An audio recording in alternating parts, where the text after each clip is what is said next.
Señoras y señores, hoy en Orion Room contamos con un trader que gestiona más de 3 millones de dólares en capital real y fondeo. ¿Qué tan difícil es trabajar, por ejemplo, con un inversor privado? Depende del perfil de esa persona. De pasar de 5 cifras a 6 ya es un poco como que se te ponen aquí. Es mayor la carga, pero es más fácil trabajar porque no tienes a nadie aquí y lo bueno que tienes es que no es tu dinero. Una persona que tiene una historia muy peculiar. Yo tengo una discapacidad del 65%, una enfermedad que se llama Charcot-Marie, que es degenerativa, y tengo aparte pues eso, 2 operaciones en el pie izquierdo, las cuales cada vez me van lastrando más, y ver cómo te deterioras es duro, y encima sabes que eso no se frena.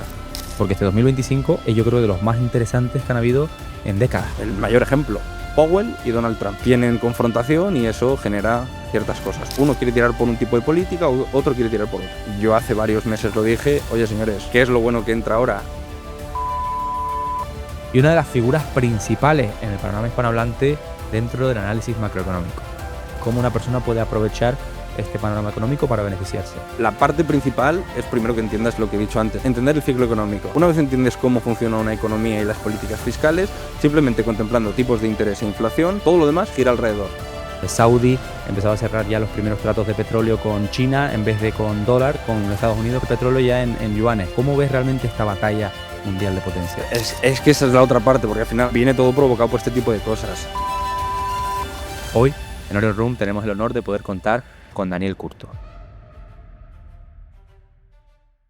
Muy buenas a todos, bienvenidos un día más a Orion Room. Hoy contamos con un trader que, además de todo lo que ya habéis visto, es un amigo, una persona que conozco ya de bastantes años y que ha tenido una trayectoria, la verdad que impresionante a día de hoy, manejar millones de dólares, no solamente en fondeo, que hay muchas personas que inflan, ¿no?, sino también en capital real, con inversores, hablaremos de eso también. Y una de las personas que, con muchos traders de los que yo me he sentado aquí, él es el que le ha formado, sobre todo en el panorama fundamental y macroeconómico. Entonces, bienvenido, Dani, ¿cómo estás? Bien, ¿y vos? Bien, bien, bien. Hacía tiempo. No te preguntan mucho, ¿y tú cómo estás? Bien. Mira, eso es importante. Todo el mundo siempre pregunta cómo está el trader, pero nadie pregunta cómo está. ¿Cómo está el jefe, el dueño? Muy bien, muy bien, muy bien. Bien, ¿no? Muy bien, a tope, pero muy bien. Gracias por preguntar. Vamos allí entonces. Conozco tu historia y es que estoy seguro que las veces que ahora has aparecido en podcast, bueno, no estoy seguro, pero siempre se te enfoca más en la parte fundamental, parte macroeconómica y demás, pero tu historia es brutal. ¿Cómo ha sido esa infancia, ese crecimiento y ese contexto del que viene? Sí, realmente no es algo de lo que hable mucho, y no ni por miedo ni por nada más, sino por el hecho de... Bueno, al final es mi mayor intimidad, como quien dice, y al final, para que la gente aterrice un poco de qué estoy hablando, yo tengo una discapacidad del 65%, que probablemente vaya más y sea más, una enfermedad que se llama Charcot-Marie, que es degenerativa, y tengo aparte, pues eso, 2 operaciones en el pie izquierdo, las cuales cada vez me van lastrando más, y es un poco un suplicio el hecho de andar, de hacer una vida normal. Si a una persona normal ya le cuesta ir al gimnasio, imagínate a mí. ¿Que eso no es una excusa? No, claro que no. Pero yo podría quedarme en la cama y decir, no, que soy el pobre minusválido y ya está. Y nunca lo he hecho. Entonces, toda esa infancia, el hecho de, pues entre los 12 y los 14 años que yo sufro esas 2 operaciones, pues el hecho de estar en una silla de ruedas, de ver a tus padres que ponen ahí una piscinita en la casa del pueblo y va tu abuelo, tu amigo, tu no sé quién, y todo debajo de un árbol en una silla y te habían comprado una PSP. Críticas, porque al final luego los niños son crueles y al final la manera de andar o cuando estaba muy cansado no se me notaba tanto como ahora, pero es una parte que quizá te marca. O sea, yo no digo que solamente tengo la cicatriz que tengo en el pie, o sea, yo estoy lleno de cicatrices y la gran mayoría quedan aquí.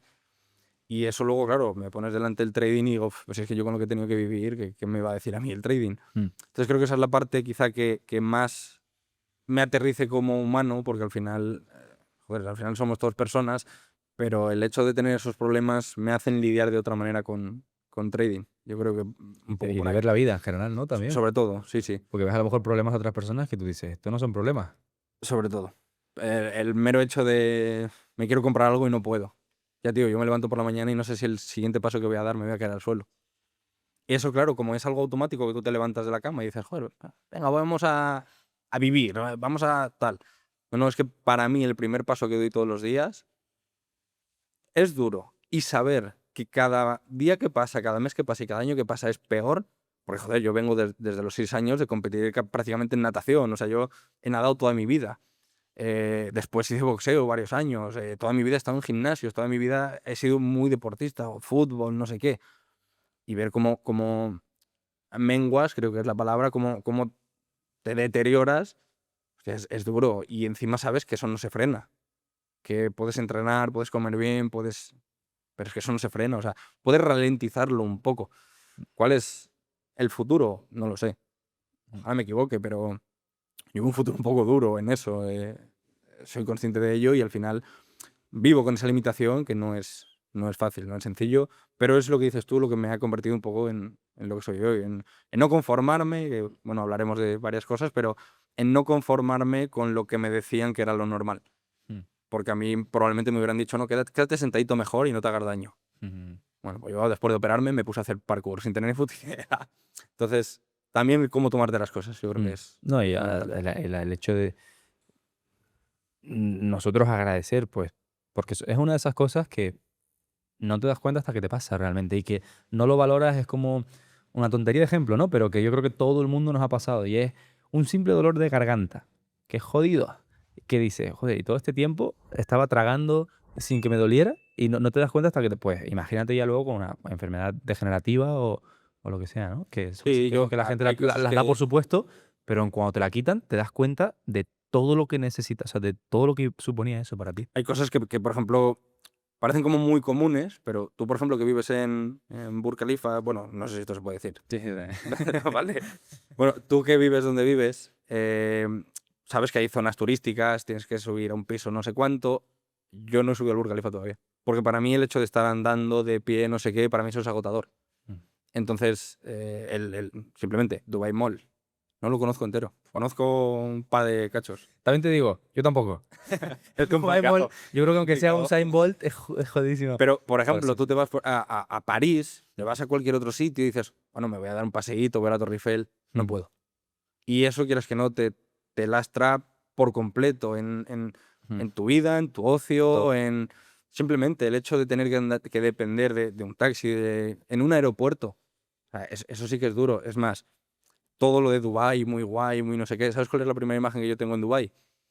Entrar en silla de ruedas en Dubái. mm, O sea, llevaba años soñando con ir a Dubái, con no sé qué, y bueno, pues gracias al trabajo y a todo, pues soy residente allí. Y la primera vez que lo pisé, solicité la asistencia que te da Emirates y pues un hombre empujándome porque hice la primera vez una escala, no fue con Emirates, hice una escala y me llevaron un carrito de golf en Turquía. Y digo, joder, voy aquí como un señor. Cuando llegué a Dubái no había carrito de golf, había un tío empujando una silla que parecía de 1700. Y yo me vi reflejado en uno de los espejos tan limpios que tienen allí y miré así, me vi en una silla sentado con... Y joder, pues esta es mi realidad. Tantos años queriendo venir aquí y la primera imagen que yo tengo de llegar a Dubái es esa. Yo en silla de ruedas. Y hostias, es complicado de digerir porque vienes con todas esas emociones de joder, lo he conseguido y giras así, te ves en un espejo y dices, hostia, qué complicado, macho. Es duro, es duro.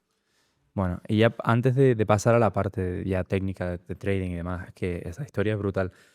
¿Cómo fue el inicio? Es decir, porque dijiste que de pequeño también hacías natación, hacías boxeo. O sea, ¿fue de nacimiento o cómo surgió? Sí, al final, al ser es hereditario y degenerativo, entonces eso me viene de mis padres y demás. Lo que pasa que hasta X años pues no se empieza a manifestar tanto. A partir de ahí yo sufro varias operaciones, que a mí me da la sensación de que eso propulsa mucho más los efectos de que se vaya degenerando con el tiempo y ya de ahí pues es un declive constante.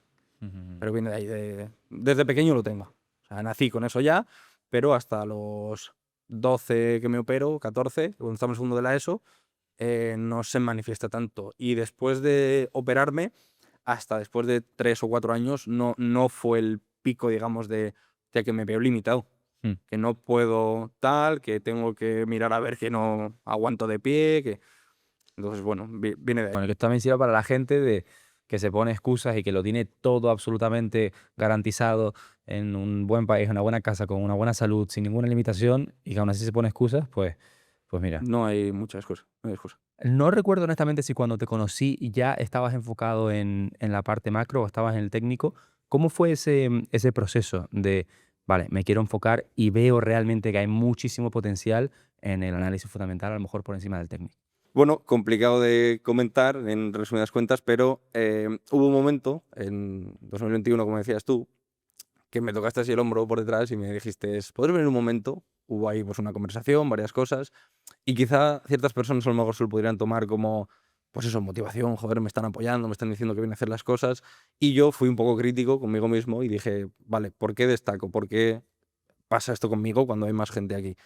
¿Es suficiente para mantenerme esto en el tiempo? Y consideré que no, quizás sea una persona un poco exigente en ese sentido, luego también por diversas cosas que me han pasado en la vida, pero consideré que era uno más. Sinceramente pensé que era uno más y no me conformé con eso. Mm.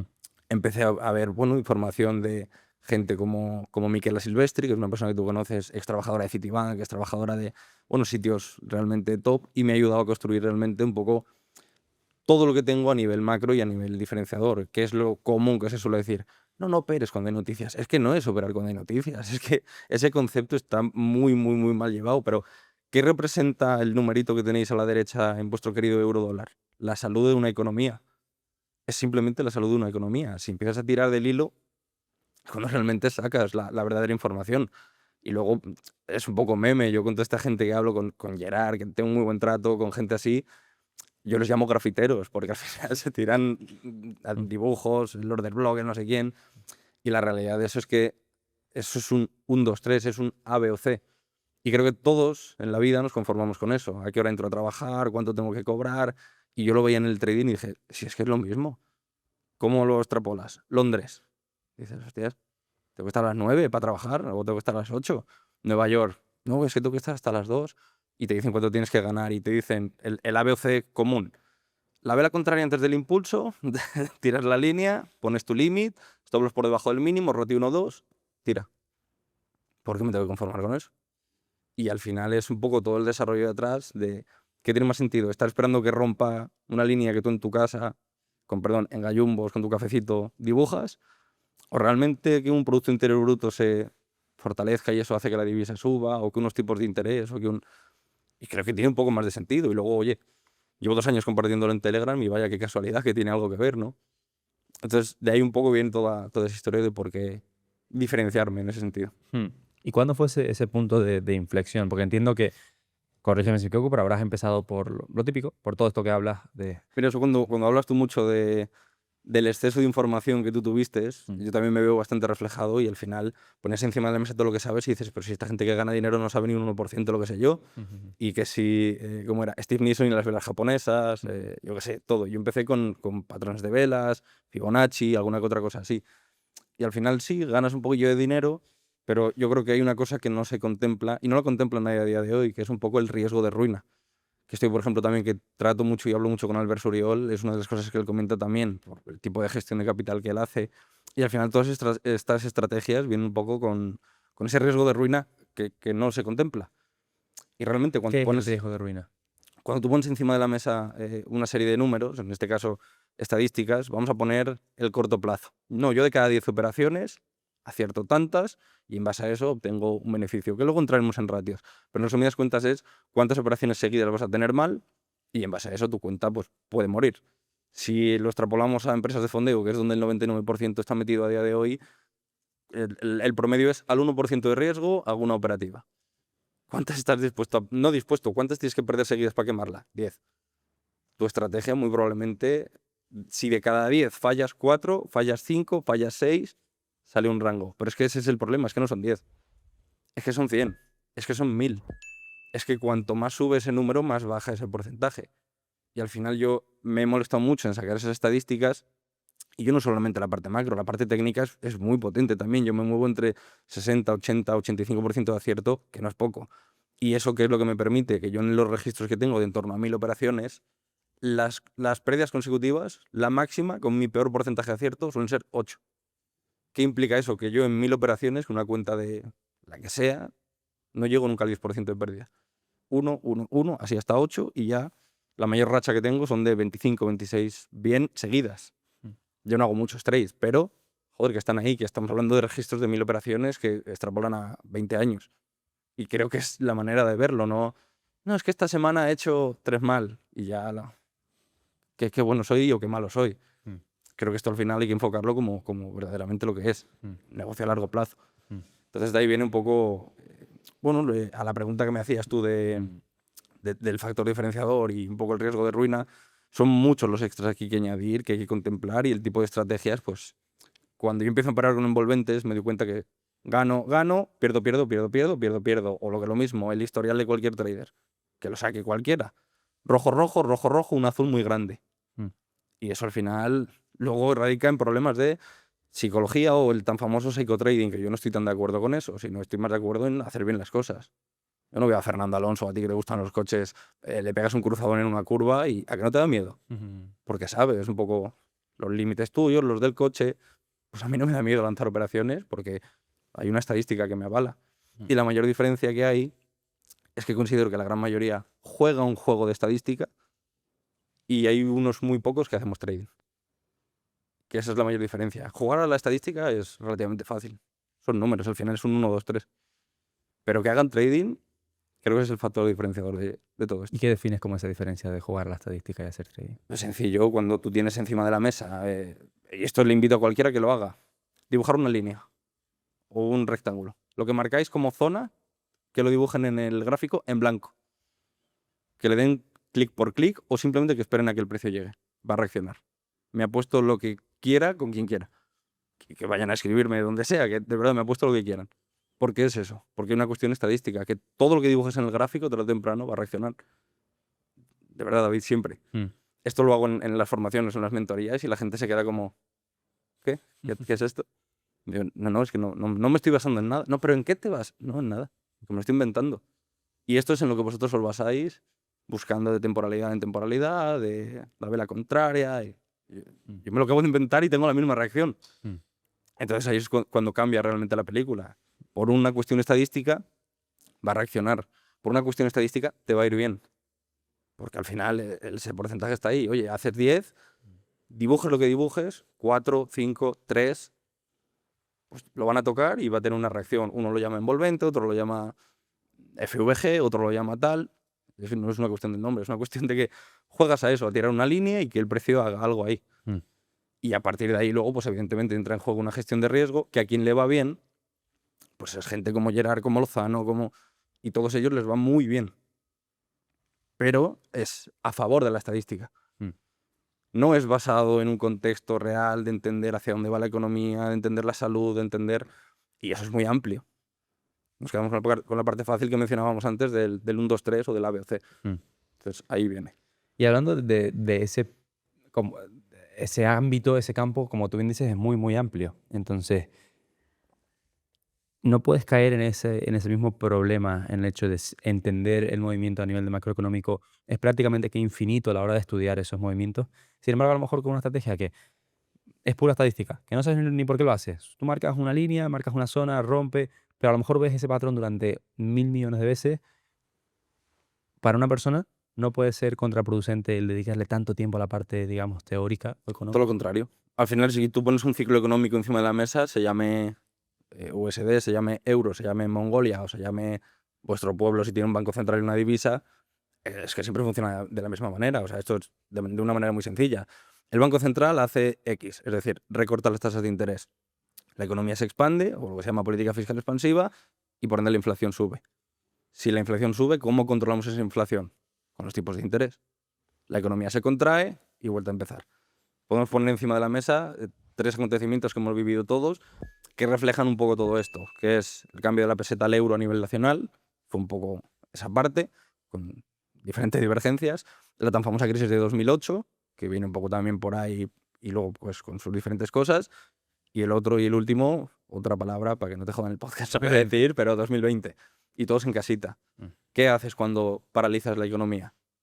No hay consumo, no hay empleo, no hay... Y así pues le pegamos una afeitada a la inflación y a partir de ahí tipos de interés máximos históricos y las divisas donde tienen que ir. Si eso entiendes, resuelves los porqués, ya no es cuestión de que rompa una línea. Entonces creo que ahí es donde viene un poco la parte olvidada o la parte mal enseñada. Que ¿quién tiene culpa? ¿Quién no le enseña o quién se conforma con lo que le enseñan? Yo no me conformé y a mí considero que me han enseñado ciertas cosas, pero lo entiendo como me han enseñado lo que no tenía que hacer. Claro. Es válido. O sea, es completamente válido cualquier operativa y no quiero desprestigiar a nadie porque es válida. Es que volvemos a lo mismo. Tira cualquier línea en el gráfico, funciona. Y la tiras para atrás y además te reacciona. No, Como cuando marcas el soporte, vas para atrás. Es una locura. Y la línea rebota totalmente. Y muchos formadores dicen que, ¿sabes? Que esa es la estrategia, que es magia, que mira cómo la tiras para atrás y todo reacciona cuando es simplemente... A mí me hace mucha gracia porque al final ha habido siempre como una especie de rivalidad. Y cuando empezamos tú y yo, más o menos había pues, el típico patrón de W, o el doble suelo, el doble techo, el hombro, cabeza, hombro. Luego pasamos un poco más a estudiar las velas, la envolvente, el martillo, el no sé qué. Y de los últimos años para acá, pues vienen mucho los conceptos de SMC o Smart Money, de ICT, de no sé qué. Mm. Es lo mismo. Es lo mismo. O sea, ponerlo encima de la mesa. Es lo mismo. ¿Qué tienen en común? El stop loss por encima del máximo, el stop loss por encima del mínimo. Te resumo en una frase lo que les pasa a todos. Ay, toca mi stop loss y se va hacia donde yo quería. Ya está. Tal cual. Y a todos. Es O sea, diferente, a mí ya no me nombres de pasa. llamar lo mismo. Al final, yo creo que la gente también necesita como ese... Por algún motivo necesita ese, ese sí, refresco de si ya no soy rentable con soportes y resistencia, ahora aprendo lo otro, que al final es lo mismo, pero con otro nombre, pero me da la sensación de que estoy aprendiendo algo nuevo y que a lo mejor esto sí me hace rentable. Pero porque es muy atractivo, también hay que pensar, ¿por qué gusta? Porque es muy atractivo. Estamos hablando de, por ejemplo, esto luego da para desarrollar otro podcast, pero ¿qué es más preciso? Una persona que tiene un rango desde la entrada hasta el stop loss 5 pip, hasta el 1-1-5, es decir, un abanico de 10. Tienes que ser preciso en uno. Yo en muchas ocasiones soy preciso en un rango de 106. ¿Quién es más preciso? ¿Quién es más sniper? ¿O quién es más francotirador? Pero bueno, independientemente de eso, cuando tú tienes una persona que tiene ese tipo de operativa, esa adrenalina que se genera por tener un stop loss tan pequeñito te hace llevar lotajes muy altos. Pepe, Jaime y Perico, que no han operado en la puta vida, con perdón, tienen luego 3 pip en positivo, con 20 lotes, son 600 pavos. Coño, si es que con esto vivo ya, cierra. Y el stop loss nunca lo va a tocar porque eres tú y tu ego es el... No, y hay paciencia para el stop loss. No, bueno, le doy margen, le doy más sacas. margen. Vamos a moverlo un poco más, que de ahí no pasa. Y luego eso que genera, toca tu stop loss y sabes que va a ir donde querías otra vez, porque es un poco lo que ha quedado en tu cabeza, y ya entra un sentimiento de venganza. Y cuando cae más, entro y encima con el doble del lotaje. Y me vuelvo a sacar y entro con 4 veces el lotaje para recuperar la recuperación de... Hostia, lo hemos hecho todos. Y al final, entonces, ¿dónde vienen los problemas también de psicología y de todas esas cosas? Es una cuestión de no entender lo que estás haciendo. Tú tienes que tener todo esto de un plan. Es que no es una cuestión de un plan, es una cuestión de cómo se le enseña a la gente. Enséñale unas pautas claras, no le digas, no, por aquí compra, no. Dale un punto exacto de entrada y dale unas directrices claras. O el ejemplo que yo le pongo a la gran mayoría. Todos conocemos a Usain Bolt, récord del mundo en 100 metros lisos. Mañana vamos a ir tú y yo, vamos a cortar la pista y que corra en 70, y al día siguiente vamos y le echamos allí con cemento 50 metros más. ¿Cómo medimos la estadística de ese señor si ayer corrió en 70, pasado en 100 y luego en 150? Ese señor es récord del mundo, y corre en 100. Pues en el trading, ¿qué pasa con los stop loss? Que hoy tienes 5, mañana 7, pasado 12, luego 4, luego... Es imposible. O sea, juegan a un juego de estadística mal jugado. Eso es una media aritmética, no es una estadística. Una media aritmética divide el total entre el sumatorio, y una estadística es de algo igual. Y aún así, de jugar a un juego de estadística no se juega bien. Entonces yo en la parte técnica tengo también muy buenos resultados por eso. Pero lo que entiendo es que entonces esa gestión, pues mucha gente simplemente lo mide de forma de porcentaje y eso ya le da el tamaño del stop loss. En tu caso, el tamaño del stop loss dice que es siempre el mismo y lo que te perfeccionas es en la entrada para que siempre sea el stop. ¿O cómo? Sí, no. En muchos casos tengo el mismo stop loss. Casi siempre, pero aquí echamos mano a lo fundamental. Te pongo un ejemplo real que fue hace relativamente poco. Las elecciones de Estados Unidos. Paso varios reportes y varios documentos hablando sobre los posibles casos de si sale uno, sale otro, si hay una especie de empate y demás. ¿Cómo pretende la gente entrar en una temporalidad de 5 minutos, no lo sé, muy baja, y ahí tratar de sacar un trade de pues, lo que queremos hacer todos, el mínimo stop loss y el ratio 1:600? No, hombre, tienes que ser un poquito consciente de la situación en la que estamos y que va a haber volatilidad, que va a haber momentos de cierta incertidumbre y eso genera inestabilidad en el mercado.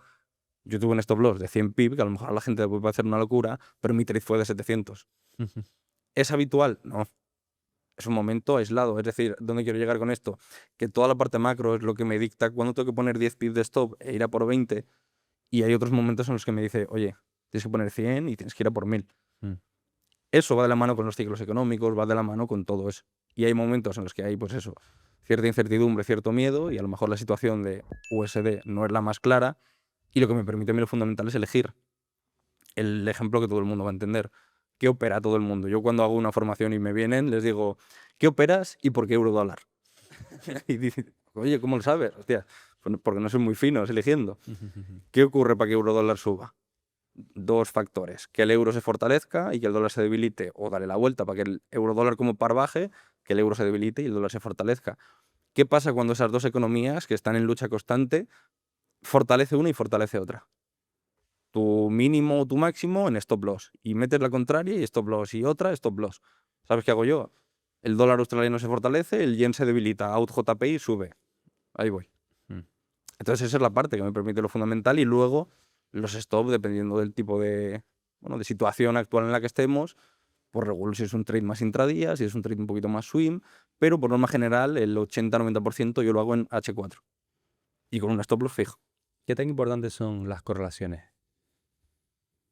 Es que el tema está que cuando tú eliges, te pongo un ejemplo muy rápido también, tienes todos los euros, ¿vale? Y tú automáticamente sabes que el euro sube por diferentes cosas.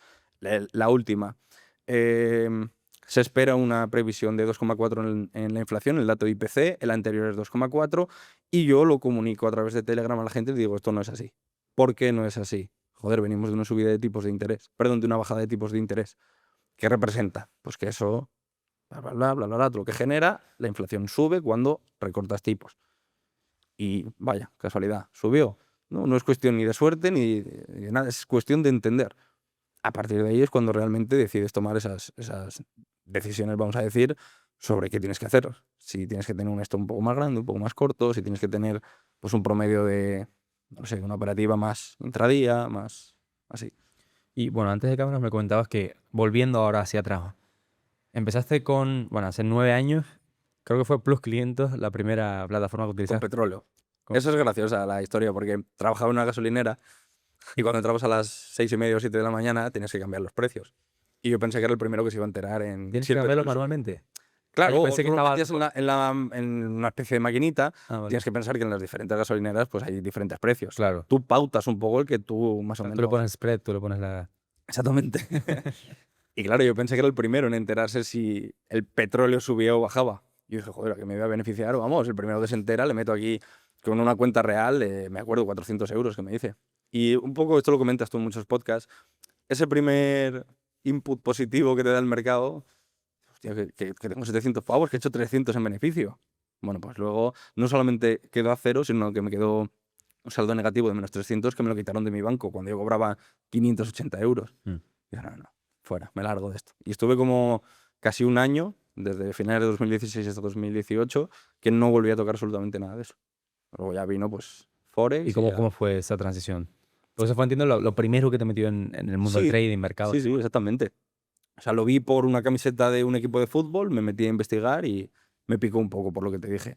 La transición vino pues porque apareció un vídeo en YouTube que mucha gente ha visto, de una persona en un coche hablando, diciendo que se puede vivir muy bien de esto, con un Nissan GT-R, con un... Joder, pues bueno, al final dices, coño, voy a investigar a ver. Mm. Me empezó a picar y yo empecé a ver líneas, gráficos, no sé qué, yo... O sea, cero, absoluto, ni idea. Pero bueno, me lo tomé quizá un poco en serio y empecé a pagar un curso de 50 euros, luego pagué uno de 100, luego pagué uno de 1000, hasta que llegaba a pagar formaciones de 10.000 euros. O sea, el acceso que yo tenía a gente de bancos centrales y cosas así, no me lo ha regalado nadie. O sea, ojalá. Pero al final, pues bueno, máster en day trading y swing trading, gestión de carteras, EFPA, etcétera, etcétera. Entonces, el transcurso ha sido de ir queriendo mejorar, pero empezando desde lo gratis prácticamente. Y lo bueno que hay a día de hoy es que está todo en YouTube. Porque cuando empezamos tú y yo era un libro, Mm. de lo que te decía antes, de Steve Nixon, y decías, a ver, vale, venga, pues me voy al gráfico y a ver qué coño pasa. O Murphy, análisis de los mercados financieros, un libro que es Exactamente. así, además.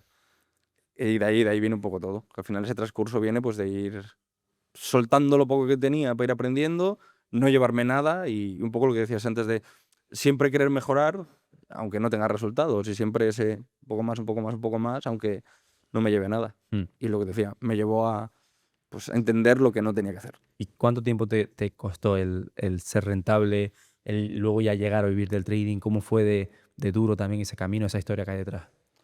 Es que hay momentos en los que, claro que es ser rentable, porque no es lo mismo rentable que consistente. Yo rentable fui realmente pronto, porque al final más o menos con una envolvente y con lo que decíamos antes, con una estadística encima de la mesa, puedes ganar dinero. ¿Cuántas veces? Pues no muchas, ahí es donde está el problema. Que yo a lo mejor hacía un retiro, y esto con capital real, ¿eh? A lo mejor hacía un retiro de una cuenta que llevaba operándola 3 meses y luego estaba otros 3 o 4 meses sin volver a retirar. Claro, eso es ser rentable, eso es, pues a mí sinceramente, ese retiro que serían de 400, 500 euros, en 3, 4 meses, ¿qué me queda? 100. Mi vida no cambiaba mucho.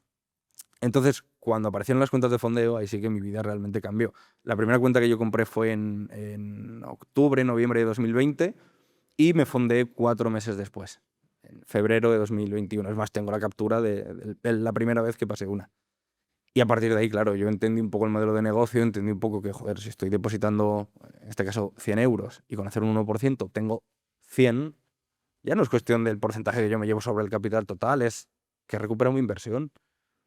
¿En cuánto? En 30 días, que era un poco el límite que había antes, que, joder, a lo mejor la gente no lo sabe, pero antes había un límite para pasar las fases de fondeo.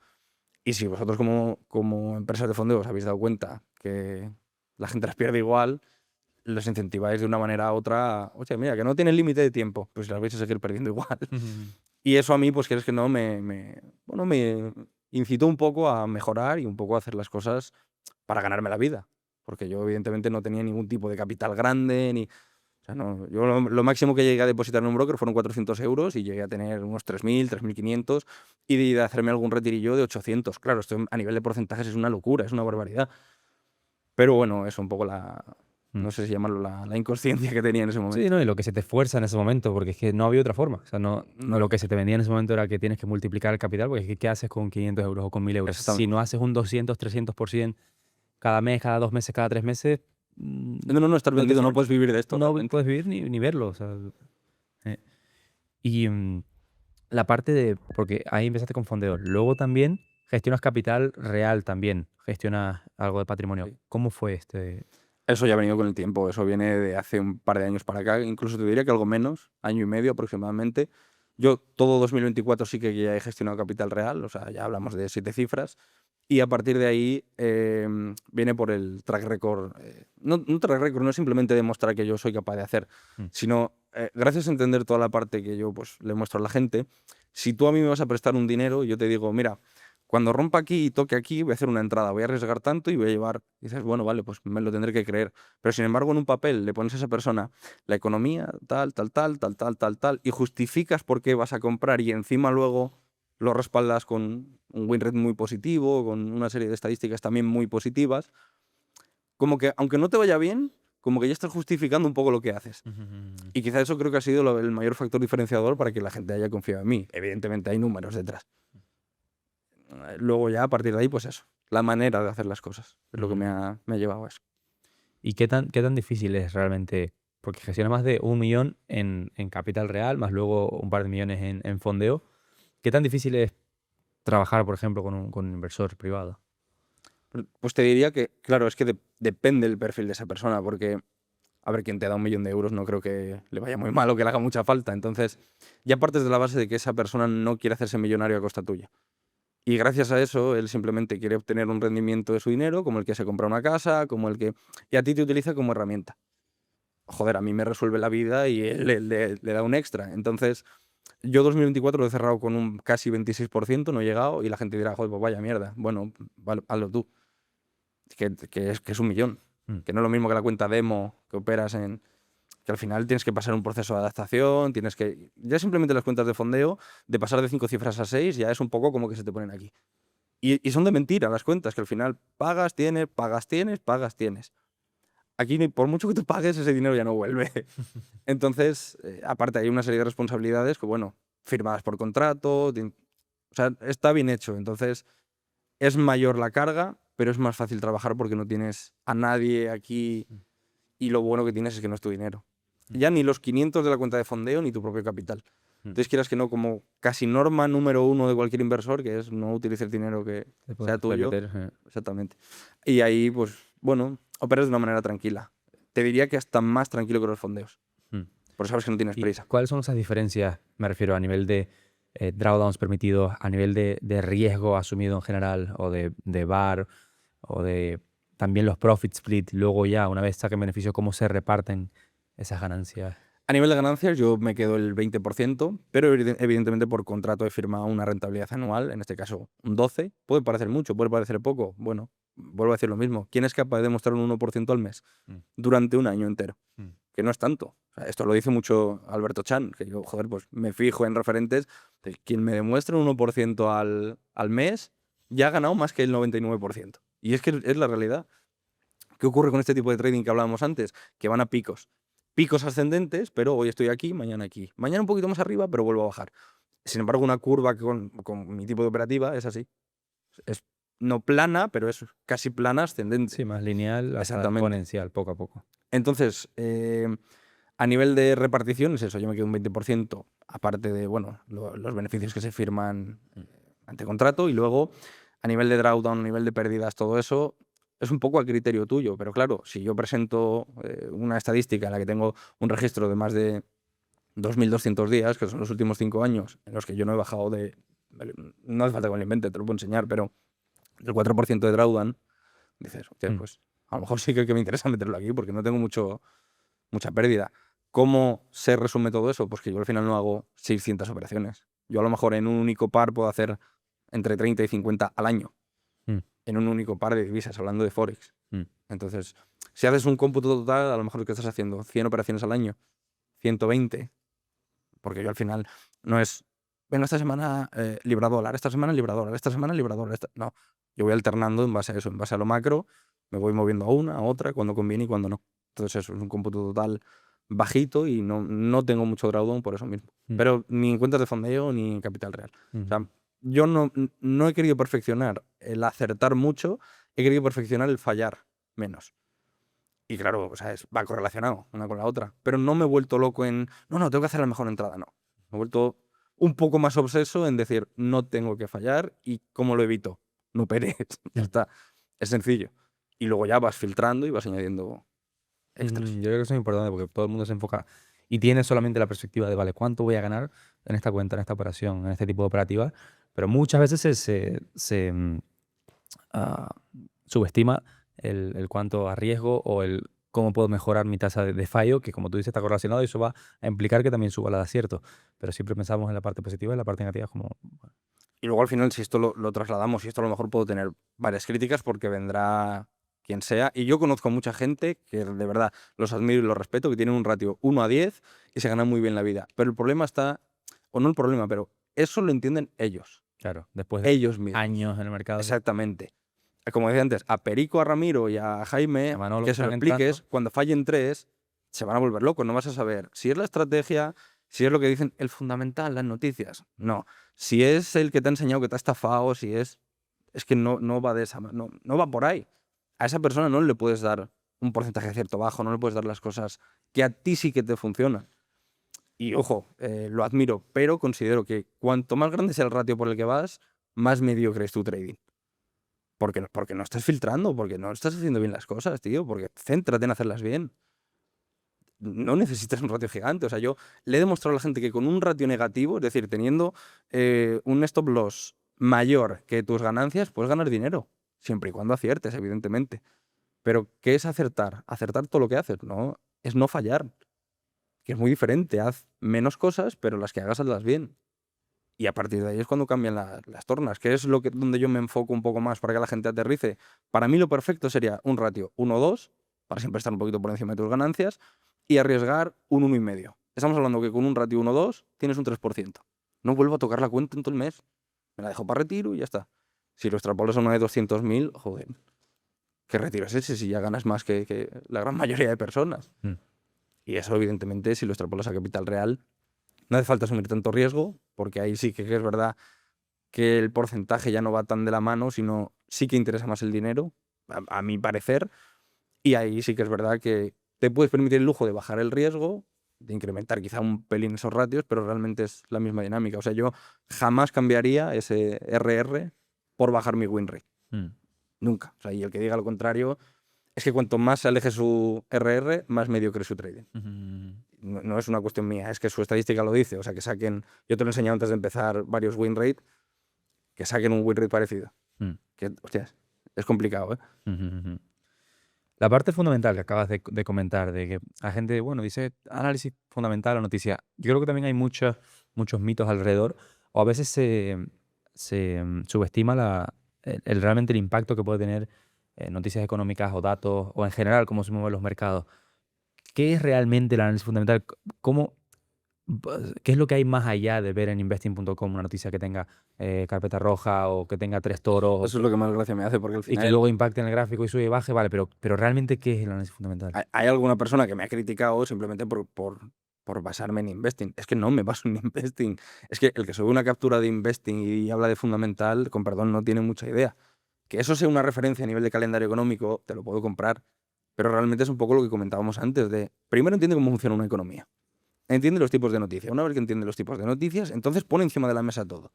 Te pongo un ejemplo, la tan famosa NFP o nóminas no agrícolas, es un dato de empleo.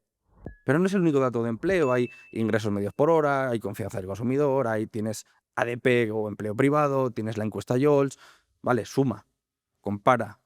Y el resto te queda en la NFP. Si esto es bueno, esto es bueno y esto es bueno, ¿por qué va a salir malo? Entonces te haces tus cábalas y a partir de ahí, tanto, si tú tienes varios PMI, servicios, compuestos, no sé qué, los PMI lo que hacen es contribuir al PIB o Producto Interior Bruto del país, en X porcentaje. Si el PMI servicios es el 80% del PIB, a ver si adivinas qué va a hacer el PIB si el PMI servicios sube. Mm. Y luego, si encima lo extrapolas ya a un rango más amplio, la economía tiene un rey y una reina, tipos de interés e inflación. Siempre para regular, te iba a decir una otra, pero siempre se regulan con los tipos de interés. No hay una opción en la que si una sube, la otra también. Eso, tarde o temprano, no va a funcionar. Entonces siempre es como a la inversa. Y nunca se van a quedar en un punto medio. Siempre lo van a llevar a un extremo a otro y es donde entran las políticas fiscales. Contractiva o expansiva. ¿Qué implica una? Que tú puedas pedir más préstamos, que tú puedas pedir más dinerillo, que sea más barato imprimirlo, que genere más empleo, que se incentive la economía. ¿Qué ocurre con eso? Joder, se incentiva la economía, es todo como más happy, más bonito. Lo trasladamos a la realidad. La época de nuestros padres, que era tan sencillo como ir con la nómina al banco y toma una casa. Y antes de irte, oye, ¿no querrás un coche también? Y salir de allí más contento, que la hostia, con casa, con coche. Nuestra triste realidad. Por suerte en Dubái no, pero en cualquier otro sitio, sobre todo a nivel de Europa, para pedir un crédito, simplemente para pedir un préstamo para una casa, mira, me traes el riñón de tu padre, me traes la Abajo, rodilla de tu abuela. madre, exactamente, le cortas el pelo al perro y ya me lo pienso. Claro. Dices, hostias, ¿qué ha cambiado? ¿Somos más tontos? No, todo lo contrario. Si tenemos más información que nunca, sí tenemos, pero el tema está en que hay menos dinero para repartir. Si hay menos dinero para repartir, eso se llama política fiscal contractiva. Si eso lo entiendes, acabas de entender por qué tu divisa no sube, o por qué tu divisa está estancada, o por qué tu divisa cae, o bueno, hay casos y casos. Al final luego hay situaciones en las que hay veces que sube con una serie de datos y hay veces que baja con esos mismos datos. El mayor ejemplo, Powell y Donald Trump. Tienen confrontación y eso genera ciertas cosas. Uno quiere tirar por un tipo de política, otro quiere tirar por otra. Una es mejor, otra es peor. Da igual, ¿qué más da eso? Nosotros como traders nos beneficiamos de una o de otra. Pero si no lo conoces, te estás quedando con un 10% de la realidad de todo. Con Trump, justo que lo acabas de mencionar, con políticas arancelarias, con políticas mucho más, entiendo, proteccionistas, priorizando Estados Unidos y con el resto del mundo. Porque este 2025, fundamentalmente, es yo creo de los más interesantes que han habido en décadas. Los próximos 4 años. Mm. Los próximos, o sea, son de oportunidades. Yo, por suerte, ya viví la primera vez que Trump entró como presidente. Y claro, yo, de los martillos que venía, de ver un martillo con 5 pibes stop loss, a verlo con 80, dices, ¿qué ha pasado aquí? Hay algo raro. Bueno, pues, ¿qué es lo bueno que entra ahora? Que él quiere fortalecer su propia economía o al ciudadano estadounidense al precio que sea.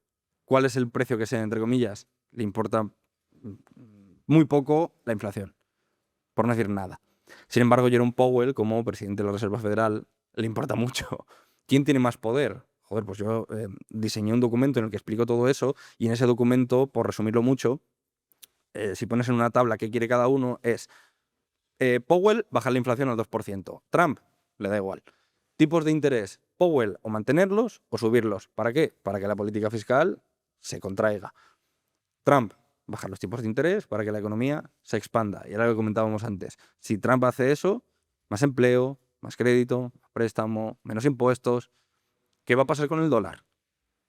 Vaya, acabas de obtener dirección, qué raro. Pero tú sigue dibujando líneas. Entonces ahí es donde hilas un poco toda esa parte, que luego evidentemente hay una parte técnica que es lo que te permite entrar, lo que te da unos parámetros, etcétera, etcétera. Pero, joder, tienes un contexto mucho más amplio en el que basarte en algo. Porque antes no te basabas en nada. Ahora mismo también cómo ves la perspectiva europea, porque estos últimos meses la situación con el euro ha sido Bueno, ¿tú dónde vives? en Dubái. Yo también me he ido. ¿Te vale? No beneficia nada que esté Donald Trump. Aparte, es un poco como el coyote y el correcaminos, pero es que nunca lo va a coger. O sea, el correcaminos es Estados Unidos, el coyote es Europa y le va a costar mucho cogerlo y al final no hay una manera de que tú persigas o que trates de seguir lo que van a hacer o trates de imitarlo. Pongo un ejemplo también, que gracias a conocer este tipo de cosas pues entiendes cómo funciona. Japón. Japón viene de tener unos tipos de interés en negativo, que no voy a entrar en qué repercute, pero para combatir esa subida de USD por todo lo que está adoptando Trump, lo que han hecho es cambiar de esos tipos de interés de negativo a positivo, para incentivar un poquito más la inversión extranjera y un largo etcétera. Entonces, como que contrarrestas un poco, pero al final poner cualquier gráfico de USDJPY, Claro. vertical casi. Pero y hablando de eso, justamente de, por ejemplo, el coyote, que es, digamos, Estados Unidos, potencia mundial, poco a poco, sobre todo con la presidencia de Biden, en esos 4 años vimos cómo se desestabilizó muchísimo y nosotros, por ejemplo, los que vimos en Emiratos, vimos cómo Saudi empezaba a cerrar ya los primeros tratos de petróleo con China en vez de con dólar, con Estados Unidos, que se evaluaba el petróleo ya en yuanes, que era uno de Una los locura, cambios de una locura. locura. Vimos también el surgimiento de los BRICS, de otras potencias que poco a poco se van sumando. ¿Cómo ves realmente esta batalla mundial de potencias? Es que esa es la otra parte, porque al final hay dos tipos de noticias, que por eso te decía antes, que la gente solamente se queda con investing, pero las otras noticias, que es lo que se llama forward guidance o el generar una expectativa, viene todo provocado por este tipo de cosas, aranceles, todo este tipo. Y al final, cuando pones encima de la mesa el problema geopolítico o el problema real que hay, es muy resumido. ¿Por qué yo como chino o por qué yo como saudí o por qué yo voy a exportar lo que yo tengo y pagarlo en dólares? O que me lo paguen en dólares. Que me lo paguen en mi moneda o que me lo paguen en... Porque el único beneficiado, adivina, USD. Y están ya un poco hasta las narices. ¿Qué puede hacer esta gente? Atraviesan un barco ahí en el estrecho y paran el 30% del petróleo. Y lo que ha hecho China, lo que ha hecho el otro, pues al final eso genera una tensión que yo hace varios meses lo dije, oye señores, no quiero que suene a Crypto Bro, pero oro. Poner el punto de mira en el oro, 3000 como objetivo. Que lo miren a ver dónde está ahora. Le falta esto para llegar. Y yo estuve hablando de ello antes de que saliese Donald Trump. Pero porque entiendes lo que va a hacer en base a lo que ha hecho previamente y encima, no sé si serán sus últimos 4 años o no, pero él ya vio que a lo mejor se lo podían arrebatar y va a venir como... O sea, van a ser 4 años de oportunidades increíbles. Entonces creo que hay que formarse y hay que aprovechar esto porque son oportunidades únicas. Al igual que cuando estuvimos encerrados en casa, fueron oportunidades únicas. Yo personalmente no supe aprovecharlas por falta de formación. Ahora estoy deseando que venga otra, sí. Con el perdón y a quien No, no fue afectado, pero a nivel económico, ¿vale? Siempre donde la mayor crisis, los mayores Son las mayores oportunidades para oportunidades. nuestro negocio, exactamente. Crisis de 2008, 2020, te pones a mirar grandes players de la industria a día de hoy o grandes startups que triunfaron o demás, surgieron en los peores momentos, Exactamente, literalmente. exactamente. Hablando de esto, de poder aprovechar, para poder entendemos a nivel conceptual la importancia del análisis fundamental. Vale, ahora, Dani, a nivel en las manos, ¿cómo podemos accionar esto realmente? ¿Y cómo una persona puede aprovechar este panorama económico para beneficiarse? A ver, la parte principal es primero que entiendas lo que he dicho antes, que te he resumido casi parte de lo que incluye en la formación, que es entender el ciclo económico. Una vez entiendes cómo funciona una economía y las políticas fiscales, simplemente contemplando tipos de interés e inflación, todo eso, todo lo demás gira alrededor. Evidentemente aquí no existe el A, B o C como en una estrategia. Mm. Existe momentos y momentos. Y gracias a entender eso, cuando ocurra tal dato y tal dato, grábatelo. La siguiente vez, tal dato y mira qué ocurre. Hostia, hay algo distinto aquí. Ha ocurrido un movimiento contrario. ¿Por qué? Grábatelo. Cuando lleves 3 o 4, vas a decir, vale, si pasa esto, esto y esto en esta situación, pasa tal. Fue un poco lo que me pasó a mí con las elecciones. Yo veía que hace 8 años la gente ganaba dinero en ese momento y yo 0. Y la siguiente vez, peor todavía, ya no ganaba, perdía. Dije, ¿por qué? Ha llegado esta vez y el trade que te dije. ¿Cómo aterrizo yo todo esto? Todas esas ocasiones me las guardé en la cabeza y ahora he dicho, vale, si ocurre esto, si ocurre esto, si ocurre esto. Es una cuestión de poner encima de la mesa. Ya no es una cuestión de ver la previsión frente a la anterior, es una cuestión de entender que si este dato lo han bajado, hay una serie de probabilidades o posibilidades, una estadística de que lo suban, de que lo mantengan o de que lo bajen. ¿Qué ocurre en caso de? Si lo suben, esto. Si lo bajan, esto. Sí, esto. Se mantiene. ¿Y cuál sería, por ejemplo, un ejemplo de esto? De qué datos, por ejemplo, tener en cuenta para un outcome en otro dato. Como... Mira, un ejemplo muy rápido. Cuando tú tienes, por ejemplo, claro, es que esto no existe, como te digo, un A, B o C, pero si pones un dato de Producto Interior Bruto, un dato que sea simplemente numérico, tú ves que la economía se fortalece, que debería de subir, y ya no digo que estés esperando previsiones ni nada, simplemente comparas una vez que sale el dato frente al anterior. Y gracias a comparar eso dices, joder, 2. Frente a 1, 2 es mayor. Hasta ahí llegamos todos. Pues una vez que ves eso, si ves que el precio está cayendo, ¿qué pasa? Pues puede ser que esté tomando liquidez, puede ser que tenga que hacer algún movimiento extra, pero luego va a ir de la mano con la economía. Bueno, pues esos son los, como le gusta mucho llamar a la gente, esa divergencia que se crea entre ese forward guidance o esa expectativa y la realidad. Eso es lo que mayormente se puede aprovechar. Ahora bien, repito, hay una serie de números que están ahí. Tú simplemente mira 2 frente a 1, cuál es mayor, cuál es menor, y en base a eso puedes tomar decisiones. Luego ya entramos más en detalle en, joder, unos tipos de interés X. ¿Qué representa? Si los bajan ocurre esto, esto y esto. Es decir, la divisa, por norma general, a corto plazo, es menos atractiva para una inversión extranjera, pero en teoría hace que la economía se expanda. Y a medio y largo plazo debería de subir. El PMI sale negativo, el PIB sale negativo, el empleo sale negativo. No es suficiente con esa bajada de tipos de interés y la economía y la divisa no va a subir. Hay que seguir recortando. Hasta que llegue un punto, que lleguen unos tipos de interés en los que veamos un reflejo positivo en el empleo, un reflejo positivo en la venta de viviendas, un reflejo positivo en otro tipo de cosas y dices, coño, que ahora parece que empieza a cobrar sentido. Y ahí es donde ya entra en juego, pues, es una parte técnica y empiezas a buscar pues esa contra, vamos a decir. Justo te iba a preguntar sobre esto. Ahora, la parte técnica, una vez ya tienes la dirección y tienes, digamos, la idea o el bias que quieres tomar, luego cómo vas filtrando la entrada y cuáles son esos gatillos o esa luz verde que te dan las confirmaciones en el gráfico para poder entrar. ¿Qué es lo que te da el punto de entrada? Mira, te voy a decir una prueba que hice con mi pareja, sin tener ni idea de nada, y esto me lo debería de guardar, pero bueno, las velas las tenemos en colores, ¿no? Que la gente se ponga en cualquier temporalidad, la que sea, da igual, evidentemente cuanto mayor sea, pues más efectivo es. Yo en 4 horas es donde lo hago, pero si buscan o ven una tendencia alcista, que busquen una vela roja seguida de 2 verdes. Roja, verde, verde. La gran mayoría pondrá el stop loss en el mínimo. Bueno, pues simplemente entrar por debajo de ese mínimo. Ya está, en resumidas cuentas. Al contrario, A favor. O sea, a favor, exactamente. Por debajo del mínimo, compras. Por encima del máximo, vendes. ¿Cómo se traduce a un puesto encima de la mesa un poco más profesional? Que queda esto un poco rojo, verde, verde. Parece aquí Art Attack. No. Hay una serie de palabrerías que gustan mucho a día de hoy, la liquidez, todo esto.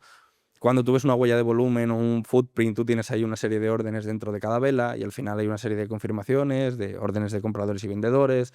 Cuando se producen X cantidad de velas, pues te da esa información de, oye, mira, que los vendedores vamos por delante, oye, que los compradores.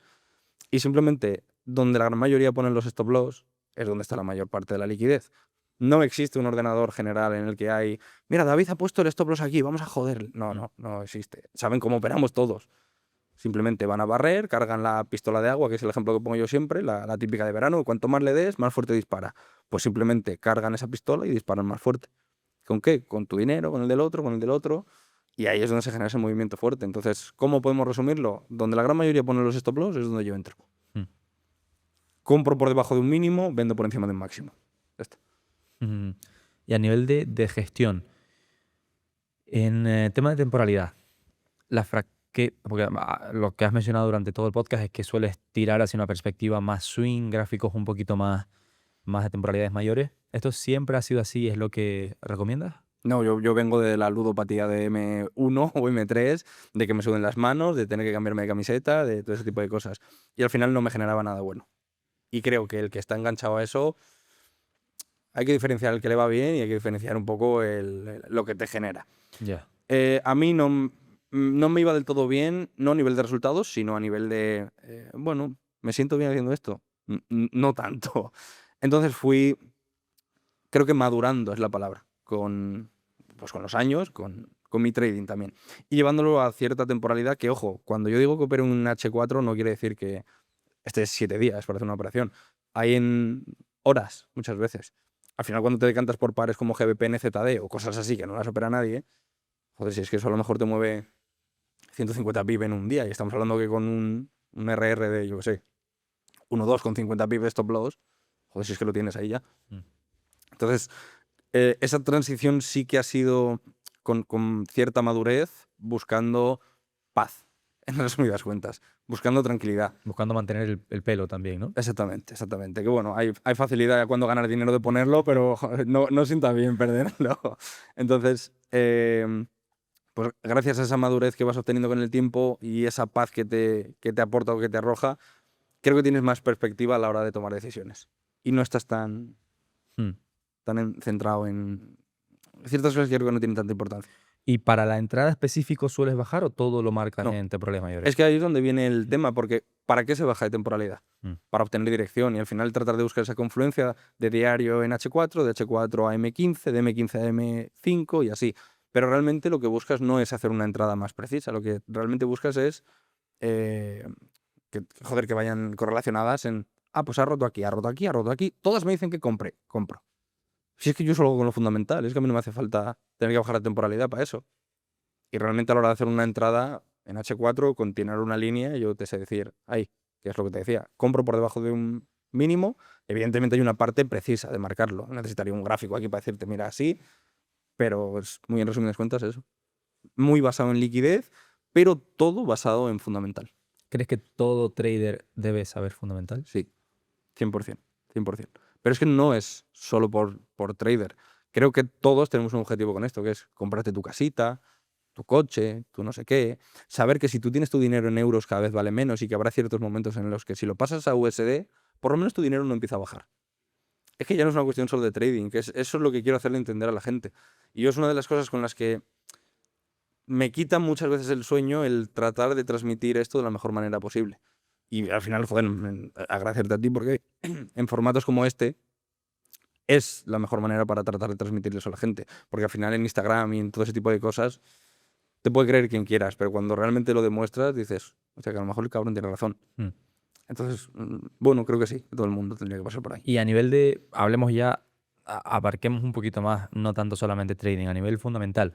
¿Qué es lo que realmente una persona debe saber para construir sus finanzas, construir su patrimonio? ¿Cuáles son esos factores que estoy seguro que no se enseñan ni en el colegio ni en la universidad, que es hasta loco el pensarlo, pero todo lo que estás haciendo también, ¿para qué te ayudan en tu vida en general? Exactamente, ahí abrimos un abanico de una segunda parte del podcast, porque eh, al final, cuando tú tienes o obtienes, bueno, ya no que no los obtengas, cuando tú pretendes obtener ciertos beneficios, es con una finalidad, no es de echarte el saco al hombro con lleno de billetes. Entonces, ¿esa finalidad cuál es? La de gastártelo. Cuando llega cierto momento en el que ya te lo has gastado, dices, ¿y qué hago con esto ahora? Porque en teoría tiene que haber un flujo en el que te siga generando. Entonces, hay una parte de inversión inmobiliaria, pero no hay ningún tipo de educación. Hay una parte en fondos, como por ejemplo el de Alberto Chan, que me parece una locura lo que ha hecho con su fondo de inversión. Hay gente como, bueno, que se dedica a otro tipo de negocios en los que puedes abrir tus ramas. Yo personalmente me centro mucho en mejorar lo que sé hacer, porque yo no soy fino para comprar inmuebles. Yo no soy muy bueno para tener contactos y montar la mejor hamburguesa del mundo. Entonces, yo ese dinero que yo he ido generando lo he invertido en mí y en seguir desarrollando lo que considero que es lo que me sustenta a día de hoy. Mm.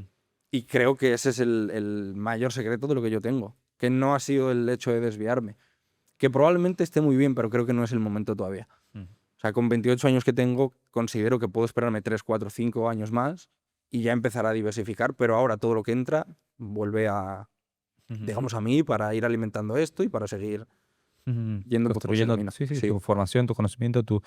La parte de inversión, también, porque sí que normalmente, generalmente se suele ligar trading a lo técnico, inversión a lo fundamental, ¿verdad? La parte de inversión, ¿qué es lo que hay que tener en cuenta realmente a la hora de escoger una empresa, invertir o fondos como los que mencionas? que tenga resultados, evidentemente, y que conozcas a la persona que hay detrás. Por ejemplo, es que creo que es el mejor ejemplo que tú lo has traído aquí, Alberto Chan. Es que él te enseña lo que hace, para empezar. Que tú puedes poner en práctica o no luego, pues que si eso es válido o no. Pero es que no conforme con enseñártelo, lo replica en su fondo. Dios, coño, este cabrón ha hecho un 50 y tantos por ciento este año y ha pasado bueno, por la derecha, por la izquierda, por el medio y por arriba a Wall Street. Ahora algo hará bien. Bueno, pues confío, deposito tanto, miro tanto, venga, va bien, sigo. Y al final, joder, que puedes palpar un poco a la persona, un poco como las empresas de fondeo Mm. y la figura que tú representas en Orión en este caso. Que no es un tío con una americana que simplemente quiere Mm. tu dinero. No, no. Coño, que este chaval empezó siendo un trader y que lo ha construido siendo trader y luego como empresario trader. A nivel de acciones, ¿sueles invertir en acciones? No tanto, No no tanto. tanto. Me quedo sobre todo en la parte que abarca más una economía, es la divisa. O sea, al final es como se representa la salud. Claro. Y como mucho en oro y alguna que otra cosita así. Oro sí lo toco bastante porque al final es un activo muy volátil y es un activo que para pasar cuentas de fondeo, con el debido tacto, haces así y has pasado una fase. Mm. Entonces lo utilizo mucho. Pero el resto no divago mucho más en acciones, No. Me he especializado en lo que me he especializado, perdón, y ahí es donde tengo yo el mayor win rate, Mm. por así decirlo. Entiendo que según lo que me has comentado, principalmente te enfocas en activos de mayor liquidez, mayor volatilidad, pero ¿realmente la operativa la enfocas específicamente en X número de pares o la puedes extrapolar a todos? A todos. ¿Recomiendas que se enfoquen en algunos? O... No, es un poco el ejemplo de antes. Yo pongo todos los euros, ¿vale? Mm. Y hay varios. O sea, está euro, euro, euro, euro. Pero luego, si miras a la parte derecha, está EuroCAD, EuroOut, EuroJPI, Euro tal. Yo sé que el euro ya sube, ¿vale? Toda la parte izquierda está cubierta y yo en mi cabeza automáticamente tengo un bui ya. Mm. Y ahora digo, contra el CAD. El CAD se fortalece. Entonces, si el euro se fortalece y el CAD se fortalece, hay conflicto. Descartado. Busco el contrario. El yen. El yen se debilita, coño. Euro-yen sube, ya está, no hay más. Ahí entra la parte técnica. Mm. Pero ese es un poco como el mayor filtro que yo aplico. Mm. Y luego eso lo hago con todas. Porque al final, joder, economía tienen todas. Y hay semanas y semanas. Hay semanas en las que hay tipos de interés para una, hay inflación para otra, pero hay semanas en las que no hay apenas noticias. Entonces yo en el momento que hay conflicto o hay choque, me muevo a otra. Eso no quiere decir que yo me case con GBP-NZD, que no lo opera nadie. Claro. No, eso en un momento en concreto. Si te da la mejor oportunidad. Exactamente. Esto me recuerda porque yo cuando operaba tenía una parte que me daba muchísimos resultados, que es el hecho de operar las correlaciones. Y es que cuando buscaba una idea en este euro, pues comparaba todos los euros, por ejemplo, y las diferentes correlaciones que tenía. Y a lo mejor el mismo movimiento a nivel de la misma dirección, a lo mejor en euro dólar me daba un ratio, pero es que a lo mejor por la propia estructura de mercado yo marcaba los stops y todo por estructura.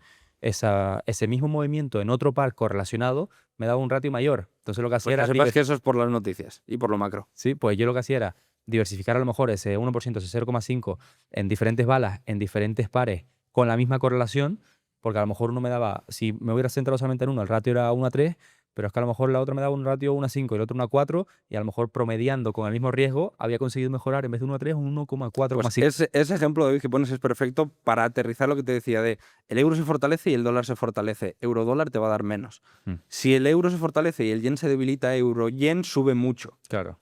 Es ahí donde quería yo llegar y es esa parte en la que yo trato de elegir el que más potencial tenga de dármelo mejor y de manera más clara o más limpia, por decirlo de alguna manera. Mm. Es que es eso, la base de todo lo que hago. Es eso. Muy interesante la parte de correlaciones. Y la parte del riesgo, ¿cómo la suele gestionar? Entiendo, ya comentaste por encima antes que la empresa de fondeo pues, va un poquito más agresivo, con capital real, encima manejando uno punto algo que gestionas en capital real, pues ya la presión baja, porcentajes mucho más bajos, ratios mejores. ¿Cómo recomiendas esa gestión de riesgo para una persona que está manejando capital real versus otra que está en fondeo? A ver, si es verdad que para mí, en promedio, si tengo que hacer una media y quedarme con algo, me quedaría con el ratio 1,2 y 1,5% de riesgo por operación. Porque con un 1,2 tienes un 3%, con 2-3 operaciones has pasado una fase 1. Entonces, creo que es algo llevadero, no muy arriesgado y eso evidentemente está respaldado por un porcentaje alto de acierto. Si tú de cada 100 operaciones aciertas 25, pues no te va a ir tan bien. Pero a nivel de gestión también hay un factor muy diferenciador y es que la gran mayoría se piensa que por hacer un ratio 1 a 4 vas a ganar un 4% de la cuenta. Y si tú vas a una persona con capital real que te va a dar 1.000.000 y le dices que cada vez que eso ganas 40.000, te va a decir gracias y hasta luego, siguiente. Entonces, claro, varía un poco esa gestión. A lo mejor estamos hablando que yo, cuando llega un RR, me guardo una pequeña parte. ¿Para qué? Para proteger el capital inicial y en caso de que luego se produzca una pérdida, perderlo del dinero que no era ni suyo ni de nadie, sino un dinero generado a mayores. Y realmente esa pérdida pues no afecta, no pasa nada con ella, pues no era tuyo, era del mercado en ese momento. Claro. Entonces yo voy gestionando en base a eso y mis pérdidas por norma general me restan de mis ganancias, no me restan del capital inicial. Claro, y que es mejor dejar de ganar, digamos, a perder. Exactamente. O en caso de que pierda, que se pierde evidentemente, pues perder de beneficio. Entonces yo en el 1-1 corto una pequeña parte que si luego eso se va a stop loss, ya quede en un rango positivo. Si encima va al 1-2, pues me guardo otra pequeña parte y voy promediando en base a los ratios ciertos cierres. A mí me encanta esto. Bueno, ellos estarán cansados porque lo he dicho 20.000 millones de veces, pero para mí la perfecta definición de trading, que fue con la que yo entré en los mercados, porque aparte yo nunca toqué fondeo, siempre fue con capital real y luego con gestión de capital real a nivel inversores, a nivel privado, es que el trading es un equilibrio entre la rentabilidad y la seguridad del capital también. No solamente es pura rentabilidad. Sí que es verdad que los últimos años, con toda la parte de fondeo y demás, único que escuchamos, no escuchamos seguridad, escuchamos No. crécela, retira y saca rentabilidad y no sé cuánto por y no ciento sé en qué beneficio. y tal. Pero cuando te mueves en entornos profesionales, Cambia por completo. totalmente. Y yo también me gestionaba más de 7 cifras y priorizaban muchísimo inversores o empresas la seguridad que la rentabilidad. Mira, eso lo dijiste tú en un podcast ahora me lo has recordado, que dijiste, aunque yo pierda un 10% y te genere un 20%, la siguiente te vas. No me vale, no me sirve. No, es que no hace falta ni que lo pierdas. O sea, Exactamente, aunque lo exactamente. Tú ganas el 20. Tú ganas el 20, aunque no hayas tenido drawdown, pero sabes que el valor de la cuenta estuvo en riesgo potencialmente un 10%, te dicen, felicidades David, acabas de hacer un 20%. La siguiente así, con la misma mano. O te reducen el capital, o te dicen, Exacto. vale, te corto, o te dicen, eres un crack, pero... Y luego, si lo extrapolamos a la realidad de hoy con las cuentas de fondeo, luego es donde vienen los problemas de te bajo el apalancamiento, te pongo restricción, te pongo limitación, que ojo, yo soy el primero que le bajan. Pero a mí no me bajan por esas cosas. Claro. A mí me bajan por pasar una fase 2 con un 100% de win rate. Entonces me dicen, oye, relájate. Claro. ¿Y qué hago? Pues me ponen una operativa a un lote con un ratio 1-10 y aún así hago 8-9% para retirar. No al mes, pero... En fondeo muchas veces se quejan de eso, pero les digo, o sea, tú a día de hoy coges 1.000 traders de fondeo y los metes en una firma o con capital real, con inversores y demás, y todo lo que piensan que es restrictivo a nivel capital de empresas de fondeo, no es restrictivo. No, es que no duran, pero ni... Mira, que sepas que el capital que yo gestiono vino a través de una prueba que se hizo a nivel de España con una serie de manos que eligieron a ciertos traders. Y el único que ha quedado ha sido yo. Y son traders reconocidos. Entonces, bueno, ahí justifica lo que acabas de decir.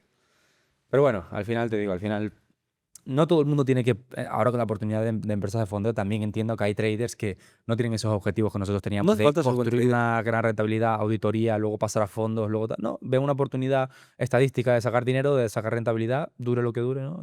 No, exactamente, que ahí volvemos a lo de antes. ¿Es válido cualquier operativa? Sí. ¿Es un juego de estadística? Sí. ¿Te vale para ganar dinero? Sí. Ya está. Sigue. Si es que es válido, si es que es la finalidad del 99%, ganar dinero. Luego ya si eres un poco quemado y te gusta esto, pues ya entras en otra dinámica. Pero es la parte principal, o sea, ganar dinero a cualquier precio. Don Dani, ha sido un placer. Creo que también se nos han quedado bastantes temas sobre la mesa. Entonces yo creo que podría ser también interesante una segunda parte. Si mostráis suficiente apoyo y os gustaría conocer mucho más en detalle, con mucha más calma, los conceptos que hemos pincelado por encima, pues déjenlo en los comentarios. Espero que les haya gustado. Esperamos haberles aportado valor. También les recomiendo que se suscriban, si no lo están, para poder seguir trayendo a los mejores traders de todo el mundo y continuar siendo el podcast número 1 a nivel de trading hispanohablante. Espero que este episodio les haya enseñado algo que no supierais cuando clicasteis este vídeo y ya con eso nos quedaremos contentos. Mi nombre es David, nos vemos en el próximo episodio de Orion Room.